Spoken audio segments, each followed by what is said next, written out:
In this lesson, you'll learn how to change employees at the point of sale and change employees for a completed transaction. If you've already got an employee selected at the point of sale but haven't yet ended the sale, then you can easily change the employee by clicking on them and selecting the correct employee. If you're checking out a service with multiple blocks, then you can allocate different blocks to different employees. First, click on the employee cell, select a service block, and then select the relevant employee.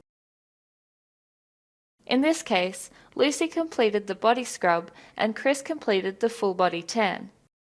Then press Done to continue. And now we can see that both Lucy and Chris are displayed next to the Beachbody package, but it shows Lucy's name because she completed the main service. And I can now complete the sale.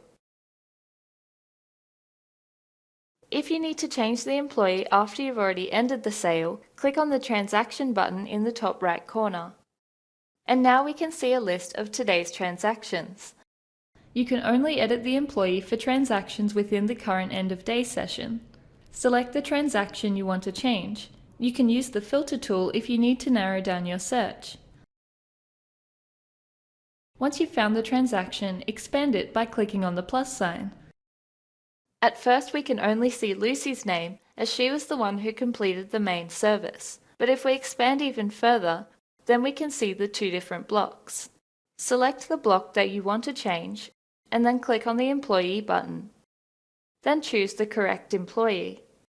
Then press Done to continue. And we can see on the transaction that the employee has now been changed. If you need to change the employee for a transaction that was in a past session, you'll need to process a refund. To do this, click on the Date button and select the date when the incorrect transaction occurred. Then select the relevant transaction. Take note of the payment type that was used and click on the History button. Right-click on the transaction in the client's history. Then select Refund. Press Done to continue. Then press Done again, and press Done to get to the point of sale. Click the End Sale button, and choose the same payment type that was used for the original transaction.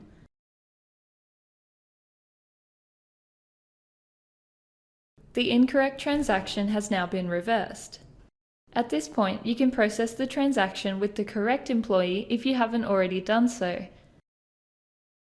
Now that you know how to change the employee, you can make corrections at the point of sale and in the transaction list.